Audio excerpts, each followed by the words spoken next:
Hello everyone. आज की इस क्लास में मैं आप सभी को मैथ्स का एक्सपेक्टेड पेपर कराने वाली हूं। तो आज है एक्सपेक्टेड पेपर नंबर 35। ये क्लास रेलवे ग्रुप 3 एग्ज़ाम के लिए इम्पोर्टेंट है। स्टार्ट करती हूं आज की इस क्लास को। पहला क्वेश्चन है, क्वेश्चन दे रखा है। क्वेश्चन है 100 किलोग्राम ब्रास में कॉपर और जिंक 13:7 में है, तो जिंक की मात्रा निकालनी है। यहाँ पर कॉपर दे रखा है,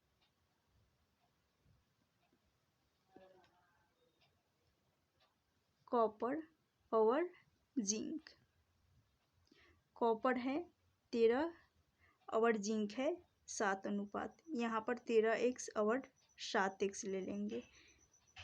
100 किलोग्राम ब्रास में कॉपर और जिंक का अनुपात 100 है। इन दोनों का योग कर लेंगे, यानी 13 और 7 दोनों का सम कर लेंगे, योग करेंगे तो यहाँ से आ रहा है 20। 20x बराबर, इस 20x को बराबर कर लेंगे 100 के। 100 के बराबर करेंगे, 20 से 100 चला जाएगा 5 बार में, तो x का मान यहाँ से आ जाएगा 5। x का मान जब 5 आ गया है, जिंक का पूछा गया है, जिंक की मात्रा, तो जिंक है 7x। जिंक दे रखा है, जिंक है 7x। यहाँ पर आ जाएगा 7 इंटू x का मान पुट करेंगे, 5 है तो 35। 35 इस क्वेश्चन का राइट आंसर हो जाएगा ऑप्शन सी। उम्मीद करती हूँ क्वेश्चन समझ में आ गया हुआ। यदि कॉपर पूछा जाता तो यहाँ से आ जाता 65, x का मान पुट करते। चलती हूँ नेक्स्ट क्वेश्चन की तरफ। नेक्स्ट क्वेश्चन है, क्वेश्चन दे रखा है, इनमें से कौन सी संख्या √3 के निकटतम है। तो आप सभी को पता होगा √3 का मान होता है, √3 का मान होता है 1.732। तो जैसा कि यहाँ पर √3 का मान 1.732 होता है, तो 1.73 लेते हैं। और यहाँ पर दशमलव हटाएंगे, जब दशमलव हटाएंगे तो 2 अंक छोड़कर पॉइंट है, दशमलव है, 2 अंक छोड़कर दशमलव है, तो दशमलव हट जाएगा और 2 अंक जो है तो बटा में 2 जीरो आ जाएगा।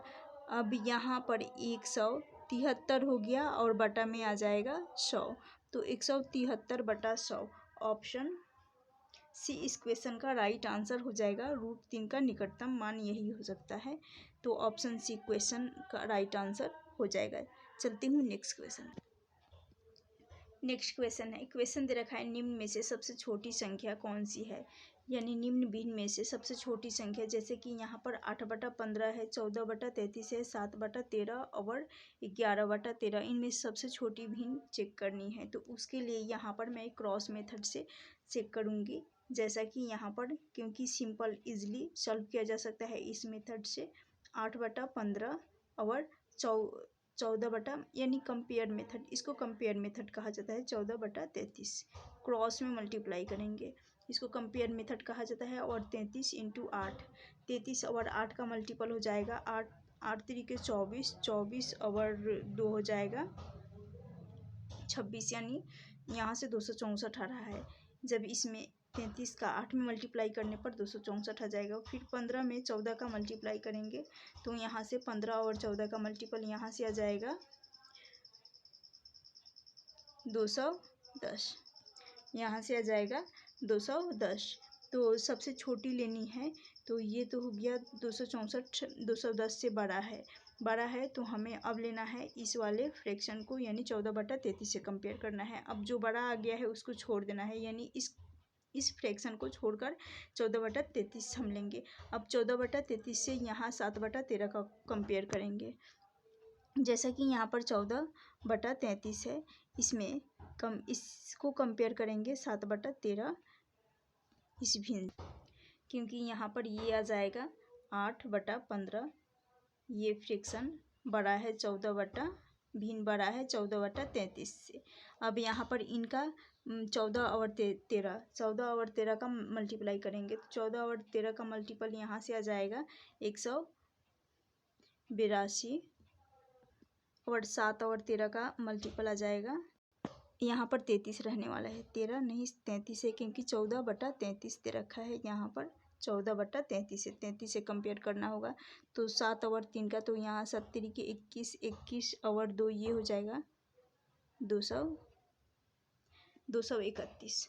तो 231, फिर यहाँ पर ये बड़ा है, 231 बड़ा है, यानी 14/33 ये छोटा है 14/33 छोटा है 7/13 से।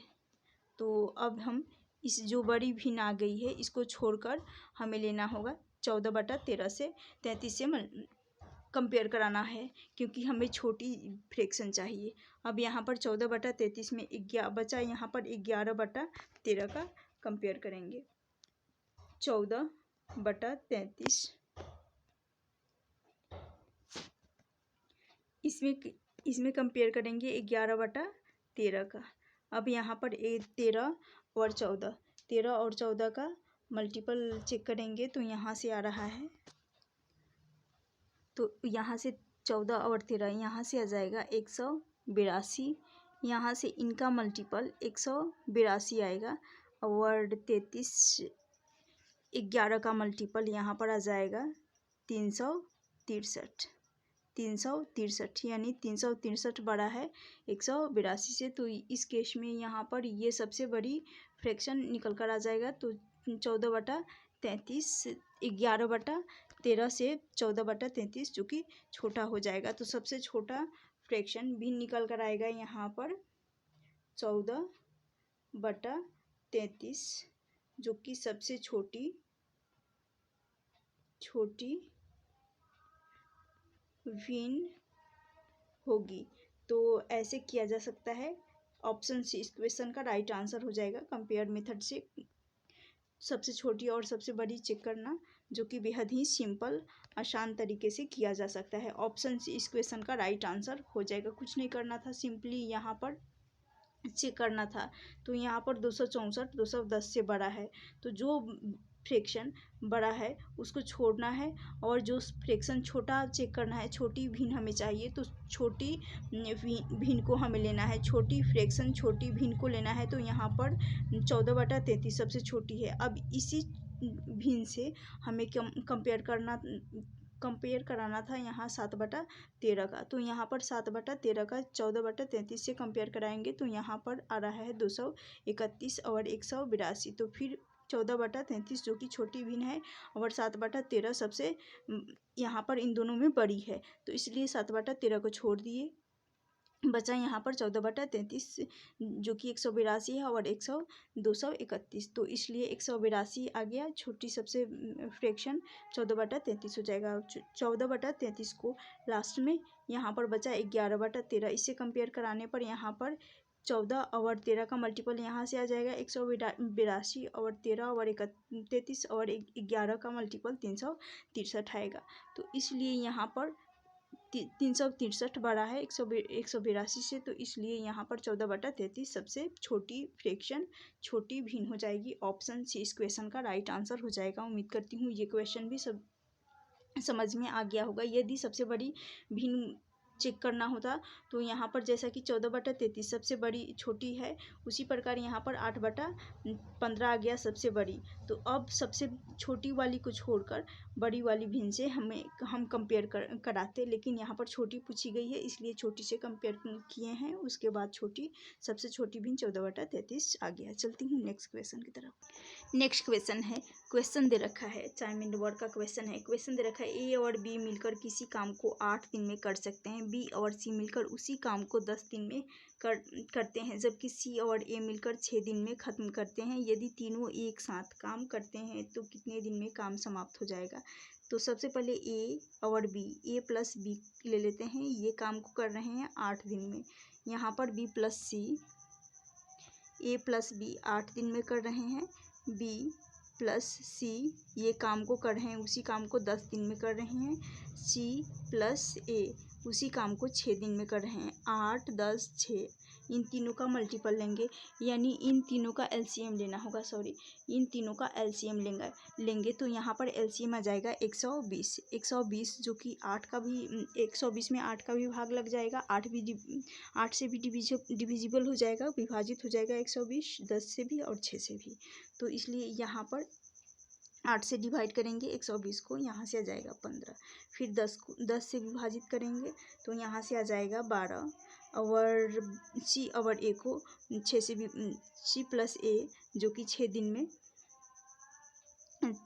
120 यूनिट काम करेंगे। तो ये यहाँ पर विभाजित हो जाएगा 20 से चला जाएगा। तो यहाँ से सी और ए की एफिशिएंसी जो कि 20 निकल कर आ जाएगी।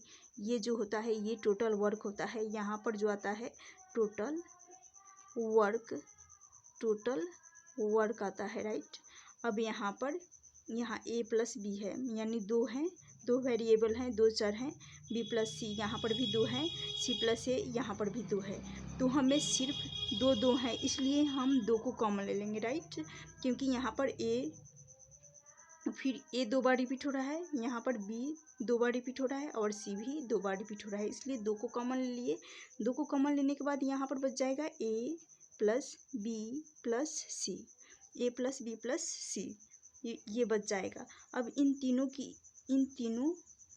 जैसे कि ए बी सी, इन सभी का एफिशिएंसी कार्य क्षमता को ऐड कर लेंगे तो यहाँ से आ रहा है 15 और 12, ये हो जाएगा 15 और 2, ये हो जाएगा 17, 27 और 2, 27 और यहाँ पर 20, 27 और 20, यहाँ से आ रहा है 37, राइट, 47 आ जाएगा। और 47 यहाँ से आ जाएगा 47, इसको 47 के बराबर कर लेंगे।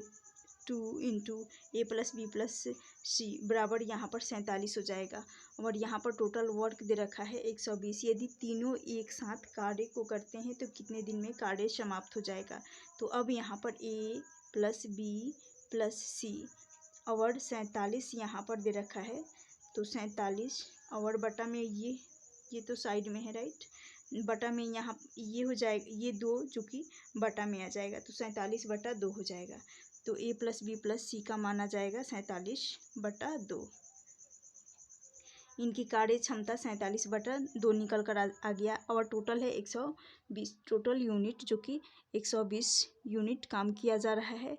और तीनों मिलकर कार्य को करेंगे तो 47 बटा 2, टोटल वर्क 120 है और बटा में आ जाएगा 47 बटा 2। अब यहाँ पर कर लेते हैं, थोड़ा सा स्पेस खाली है। 120 और ये जो डिनोमिनेटर हर में 2 है, ये ऊपर चला जाएगा और बटा में यहाँ पर 47 आ जाएगा। अब 120 और 2 का मल्टीप्लाई करेंगे, ये हो जाएगा 24 यानी 240। तो मैं अब डायरेक्टली यहाँ पर 240 लिख देती हूँ, क्योंकि 2 ऊपर जाएगा तो 240 बटा 47 हो जाएगा, 240 बटा 47 हो जाएगा। अब इसको सॉल्व कर लेंगे, इस फ्रैक्शन को यहाँ करते हैं। 240 बटा है 47, इसको सॉल्व करेंगे तो ये हो जाएगा 47 रहेगा डिनोमिनेटर में, तो 47 रहेगा ही रहेगा। इस 47 पाँचे ये हो जाएगा 47 सही 5 बटा 47, इस फ्रैक्शन का आ जाएगा मिक्स फ्रैक्शन। ऑप्शन सी इस क्वेश्चन का राइट आंसर हो जाएगा। ये इसको 5 सही 5 बटा 47 इसलिए लिखी हूँ क्योंकि जब भी यहाँ डिनोमिनेटर हर में 47 है जो कि इम्प्रॉपर अनुचित भिन्न है, तो अनुचित भिन्न को उचित भिन्न में कन्वर्ट करने के लिए मिक्स फ्रैक्शन यानी मिश्रित भिन्न में बदलना होता है।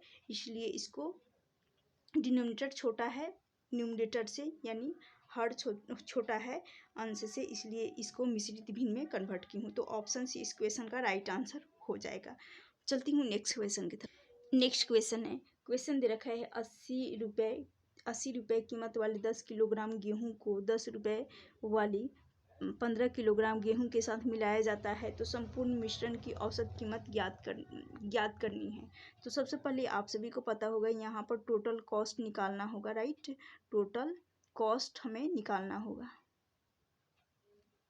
तो टोटल कॉस्ट यहाँ से टोटल कॉस्ट बराबर हो जाएगा यहाँ पर क्वांटिटी इनटू प्राइस कर लेंगे। क्वांटिटी यानी मात्रा, आवर इनटू रुपीज मूल्य करेंगे।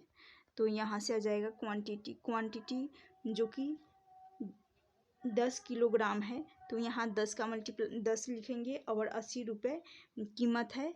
तो यहाँ पर प्राइस मूल्य दे रखा है 80, तो 10 इंटू 80, तो यहाँ से कॉस्ट निकल कर आ जाएगा 800। 10 इंटू 8 10 इंटू यहाँ रहने वाला है 8 रहेगा, क्योंकि टाइपिंग में मिस्टेक हो गया है। यहाँ 80 नहीं रहेगा, 8 रहेगा, क्योंकि ऑप्शन यदि 80 रख देंगे तो ऑप्शन रॉन्ग हो जाएगा, गलत हो जाएगा, इसलिए यहाँ पर 8 और 8 रहने वाला है। सिर्फ कहा गया है 8 रुपये कीमत वाले 10 किलोग्राम गेहूं को 10 रुपये वाले 15 किलोग्राम गेहूं के साथ मिलाया जाता है तो संपूर्ण मिश्रण की औसत कीमत निकालनी है। तो यहाँ पर क्वांटिटी है 10 और रुपीज़ है यहाँ 8 रुपये है, यहाँ 8 रुपये दे रखा है, राइट। अब यहाँ से आ जाएगा टोटल कॉस्ट 80 आ जाएगा। फिर दूसरा कॉस्ट दे रखा है 10 रुपये वाले, तो यहाँ 10 का मल्टीप्लाई कर लेंगे। 15 किलोग्राम गेहूं है तो क्वांटिटी 15 है, तो यहाँ पर 15 किलोग्राम है। 15 इंटू 10, यहाँ से 15 और 10 का मल्टीपल 150 आ जाएगा। 150 आ गया। अब कहा गया है एवरेज औसत निकालना है, यानी एवरेज निकालने के लिए एवरेज बराबर आ जाएगा एवरेज प्राइस औसत कीमत, एवरेज मूल्य निकालेंगे औसत कीमत, तो एवरेज प्राइस बराबर हो जाएगा टोटल कॉस्ट। ये बेहद ही इम्पोर्टेंट है क्योंकि प्रीवियस ईयर पेपर में पूछे गए ये क्वेश्चन है। टोटल कॉस्ट अपॉन होता है टोटल क्वांटिटी यानी मात्रा, टोटल क्वांटिटी। तो जैसे कि यहाँ पर पहला टोटल कॉस्ट दे रखा है, यहाँ 80 आ जाएगा, यहाँ पहले का है 80 और फिर यहाँ पर 150 भी है। इन दोनों को ऐड कर लेंगे क्वांटिटी। पहला क्वांटिटी जैसा कि 10 रुपये 8 रुपये वाले का 10 किलोग्राम है तो यहाँ 10 कर लेंगे, और उसके बाद 10 रुपये वाले का है क्वांटिटी 15, तो 10 + 15 कर लेंगे। यहाँ से आ जाएगा बटा में डिनोमिनेटर में 25 आ जाएगा। 80 और 150, 80 और 150 ये हो जाएगा 230 बटा 25। इसको सॉल्व कर लेंगे, तो सॉल्व करेंगे तो यहाँ से 25 9 ये हो जाएगा 225 और 9 से चला जाएगा 9.2 kg। इस क्वेश्चन का राइट आंसर हो जाएगा ऑप्शन बी। इस क्वेश्चन का राइट आंसर हो जाएगा। उम्मीद करती हूँ ये क्वेश्चन भी आप सभी को समझ में आ गया होगा। कुछ नहीं करना था, बेहद ही सिंपल क्वेश्चन है। सिर्फ यहाँ पर मिस्टेक हो गया है टाइपिंग में, क्योंकि कहा गया है 8 रुपये कीमत वाले 10 किलोग्राम गेहूं को 10 रुपये वाले 15 किलोग्राम गेहूं के साथ मिलाया जाता है तो संपूर्ण मिश्रण में औसत कीमत कितनी है। तो औसत कीमत, एवरेज प्राइस जानने के लिए सबसे पहले हमें कॉस्ट पता होनी चाहिए। तो कॉस्ट पता करने के लिए यहाँ पर क्वांटिटी इंटू प्राइस करेंगे, यानी क्वांटिटी मात्रा इंटू मूल्य करेंगे। तो यहाँ क्वांटिटी है 8 रुपये वाली 10 किलोग्राम गेहूं है तो 8 इंटू 10 कर लिए। 10 रुपये वाले 50 किलोग्राम गेहूं है, 15 किलोग्राम गेहूं है तो इसलिए 10 इंटू 15 किए। तो यहाँ से पहले का आ गया है 80 और दूसरे का आ गया है 150। और टोटल कॉस्ट निकालने के लिए यहाँ पर 80 और 50 का सम कर लेंगे, योग कर लेंगे, क्योंकि टोटल कॉस्ट हो जाएगा 80 और 150। और टोटल क्वांटिटी यहाँ पर 10 है, 8 किलोग्राम 8 रुपये वाले और 10 रुपये वाले 15 किलोग्राम है, तो बटा में करना था टोटल क्वांटिटी। तो यहाँ से एवरेज आ जाएगा 2.9 kg। उम्मीद करती हूँ ये क्वेश्चन भी समझ में आ गया होगा। चलती हूँ नेक्स्ट क्वेश्चन की तरफ। नेक्स्ट क्वेश्चन है, क्वेश्चन दे रखा है कोई धनराशि साधारण ब्याज की दर से 3 वर्ष में 1380 रुपये और 5 वर्ष में 1500 रुपये हो जाती है तो वार्षिक ब्याज दर निकालनी है। तो सबसे पहले यहाँ पर अमाउंट दे रखा है 1380 और 3 वर्ष का 1380। चलिए सॉल्व कर लेते हैं। यहाँ टाइम आ जाएगा और यहाँ टाइम आ जाएगा। टाइम है 3 वर्ष में हो रहा है 1380 ये अमाउंट है, राइट। अमाउंट यानी मिश्र धन है,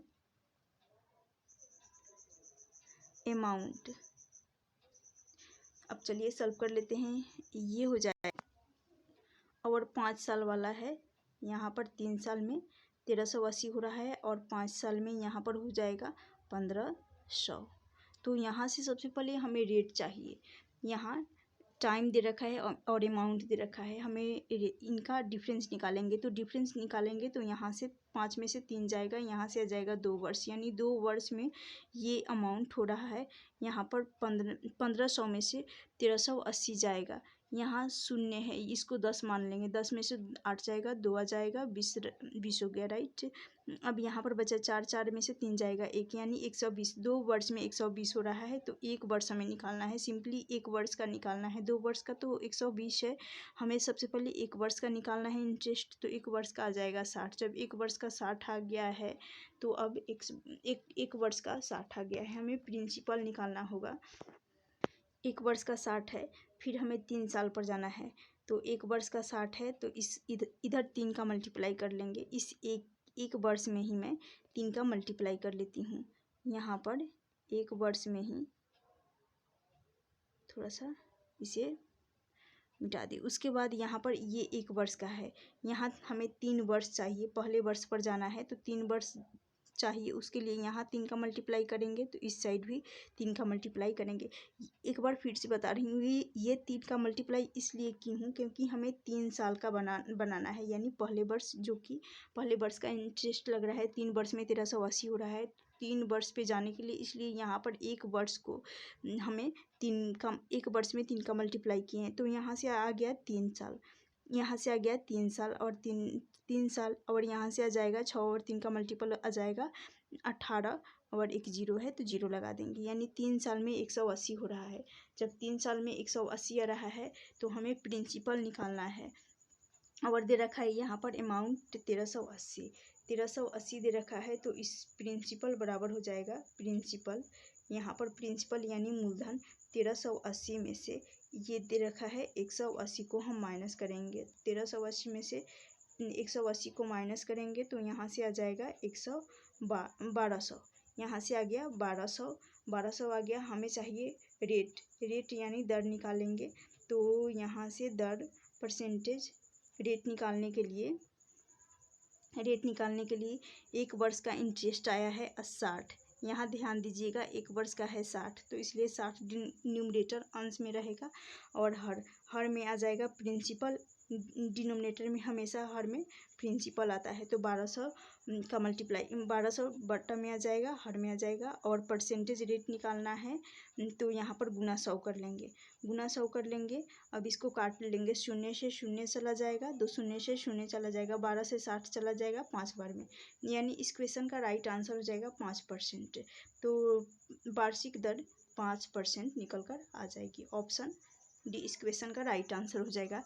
उम्मीद करती हूँ ये क्वेश्चन भी समझ में आ गया होगा। एक बार फिर से एक्सप्लेन कर दे रही हूँ, फिर से समझा दे रही हूँ। जैसा कि यहाँ पर तीन वर्ष का दे रखा है 1380 और 5 वर्ष का दे रखा है 1500।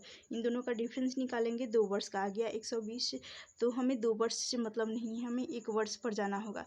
तो 1 वर्ष का निकालेंगे तो इसलिए काटेंगे तो 1 वर्ष का आ जाएगा 60। फिर हमें तीन वर्ष पर जाना होगा, यानी पहले 3 साल में हो रहा है 1380 क्वेश्चन में दे रखा है तो हमें 3 साल पर ही जाना होगा। तो इसलिए यहाँ पर 3 का मल्टीप्लाई किए तो इस साइड भी 3 का मल्टीप्लाई करेंगे तो यहाँ से आ जाएगा 3 वर्ष में 180 हो रहा है 180। अब हमें प्रिंसिपल चाहिए, प्रिंसिपल निकालना है। ये तो अमाउंट है 1380 अमाउंट है, इस 1380 में से 180 को माइनस करेंगे 3 वर्ष का तो यहाँ पर आ जाएगा 1200 ये प्रिंसिपल हो जाएगा, यानी 1280 जो कि मूलधन हो जाएगा। प्रिंसिपल यानी मूलधन कहा जाता है तो 1280 मूलधन आ गया और इंटरेस्ट ब्याज जो कि 60 है, 1 वर्ष का 60 है तो 60/1280 गुना रेट परसेंटेज रेट निकालना है, परसेंटेज दर निकालना है, इसलिए 100 का मल्टीप्लाई करेंगे। 60/1200 गुना कर लेंगे 100। ये 1200 का 2 शून्य से 100 का 2 शून्य कट जाएगा। बचा यहाँ पर 60/12, 12 से 60 5 बार में चला जाएगा तो 5% इस क्वेश्चन का राइट आंसर हो जाएगा। उम्मीद करती हूँ क्वेश्चन समझ में आ गया होगा। उम्मीद करती हूँ ये क्वेश्चन आप सभी को अच्छे समझ में आ गया होगा। गाइज आज का ये सेशन यदि आप सभी को पसंद आए तो प्लीज़ लाइक ज़रूर करना। जो चैनल पे नए हैं उस वे चैनल को ज़रूर सब्सक्राइब कर लीजिएगा। और इस क्लास का PDF भी मिलेगा, जो कि डिस्क्रिप्शन बॉक्स में टेलीग्राम लिंक मिलेगा, वहाँ से टेलीग्राम पर जाकर इस क्लास का PDF डाउनलोड कर सकते हैं। Thank you for watching this session.